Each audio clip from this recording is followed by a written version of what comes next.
He put me on the bed and he was just kicking on my lower back, and it was so painful. It was so painful. I tried to hang myself and it was extremely painful, and the hospital staff intervened before I could finish.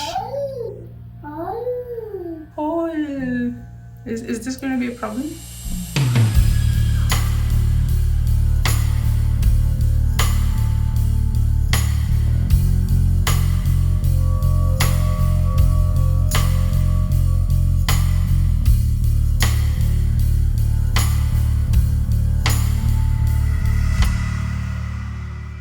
I couldn't tell my brother anything because it was part of our wedding vows not to tell anybody what goes on between the two of us. My husband is 15 years older than me, and after about 6 weeks of dating, we got married without telling any of my family members.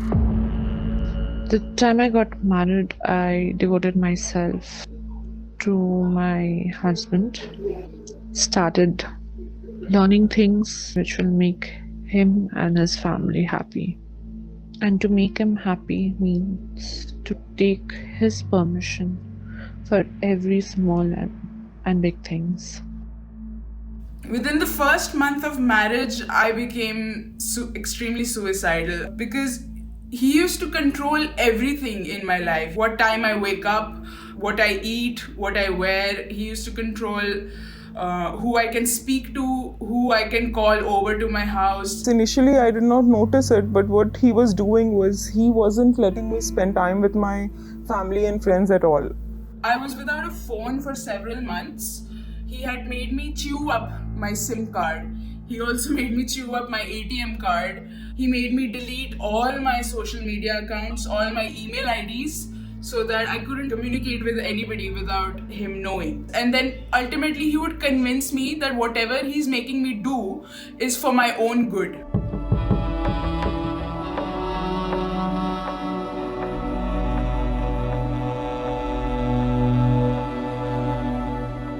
People don't understand that abusive relationships are also very bipolar, because a person knows that they are harming you. They also tend to be extremely loving and extremely caring in the moments that you're not fighting, because they are trying to balance, they're trying to get over their guilt.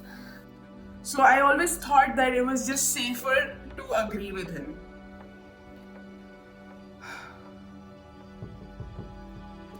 Especially because after a few days of conflict, he would suddenly shower me with affection. He would give me a lot of compliments. He would buy me a lot of gifts. He would take me out. So I ended up being really confused. And I actually thought that he loves me a lot. The kind of relationship I have lived with this person, I have not seen in any film or not read in a book.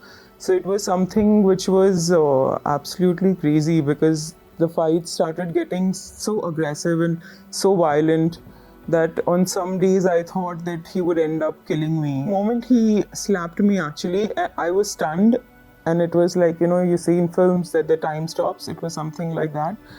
And he was so sorry about it. He started crying. So somehow, instead of him, like, he was apologizing to me, and then I realized that I was calming him down, and I was the one who had just got hit, and that was the nature of the relationship, that whatever happened, he played the victim.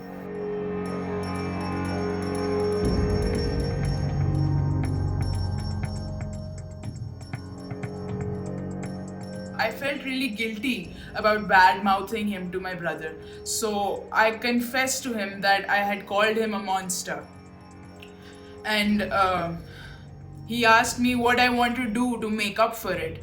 And I said anything. So he asked me to take my clothes off. And after he stripped me, he made me do sit-ups, like uthak baithak. And he asked me to do 200 of them, but I could only do 50, and after that I just begged for mercy. And while I was doing the sit-ups, he was recording me on a phone. People still in a society who cannot believe that a husband can rape his wife.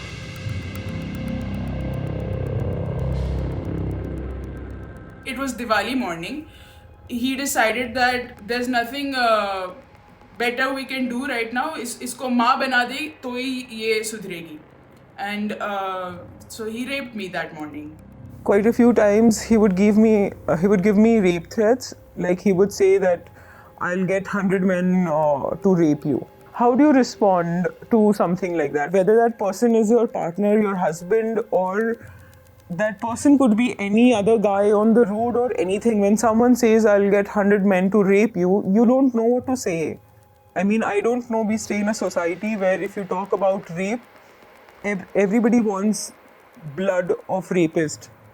फांसी की सजा दे दो and get them killed on the road, castrate them. Rape is the most heinous crime, but domestic violence is okay. I mean, both are non-consensual. All violence is non-consensual. So why is rape worthy of capital punishment and domestic violence? No, please stick with him. He'll be okay. He'll be fine. You'll be fine. He became more violent whenever I refused to have sex with them. There has been nights when I was slapped, beaten up because I refused for having sex. And I don't know what people would like to call it, like where I am begging and crying that I'm not ready for it. I cannot have it. I don't want to do it. And your husband is like on top of, he needs to do it. He needs to do he just needs to.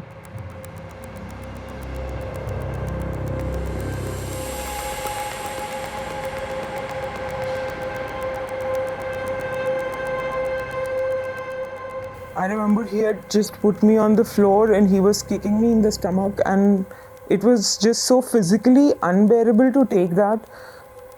Sorry. No, I'm good. So it was like humans have survival instinct, right? So my body wanted to stop him from hitting me, and that's why there was no other way than hitting him back, because I was trying to survive that situation. I had again run away from home to try and kill myself, and I was waiting on the roof of a high building, just waiting for the courage to jump off. And I thought maybe if I call him, I would change my mind. So I called him, but he didn't pick up. I rushed back, and the door was locked, and he wasn't opening or answering the phone. So I snuck inside from the balcony. I got my son back from my parents-in-law's house. He was being babysat, and I was putting him to sleep. I was breastfeeding him to sleep when my husband woke up. He was surprised to see me inside the house, and he just lost it, and he beat me up. He kept hitting my face, my limbs, my body, and I let him hit me because I thought that I deserved it for running away again. So these fights were so ugly that he would lock me outside of the house. One of these moments where I was waiting outside the door, I decided that I'm fed up of all of this. I'm done with this. And that was when I decided that I'm going to end this marriage for good. I took my son to my in-laws' place, and I started preparing to leave for Chandigarh for good. And when he found out that I'm really serious about this, he came over there and he beat me up again. It's more than physically getting hurt. There's a humiliation that someone can hit you like that they don't treat you like a human. I would have breakdowns where I would scream, I would break things, I would hit myself a lot. So he kept using all of this against me. He convinced me that I'm the one with the violence problem, and that's why I never reported his violence. I thought that either I deserved it or I had it coming for being violent myself.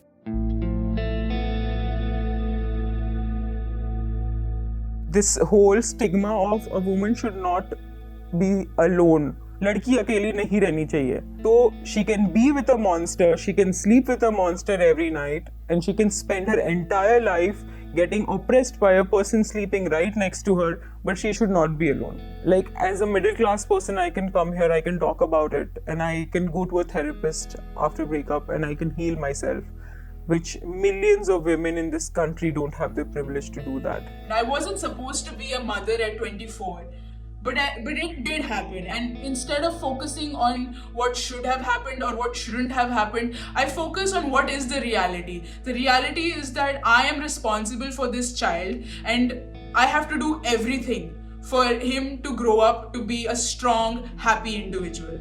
It all just seems worth it because it all happened so that this new person could exist, and he is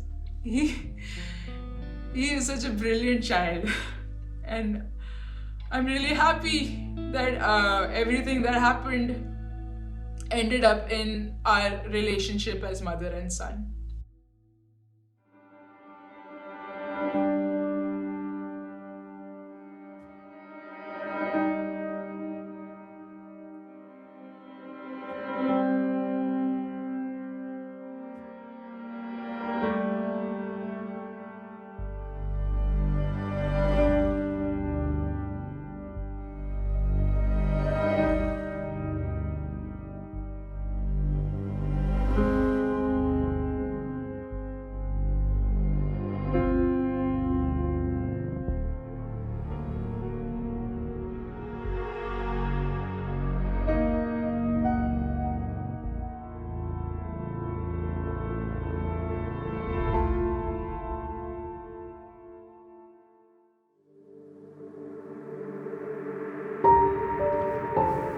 I get up early and sleep late. Keep my knowledge up to date. If I want to break, I wait till I deserve it. But as hard as I try to simplify, keep working or else you'll cry.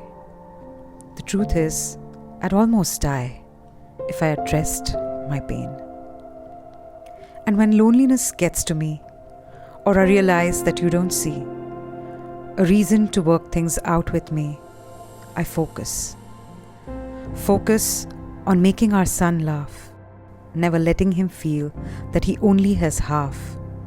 Keep his progress an accelerating graph, because I forgive us both.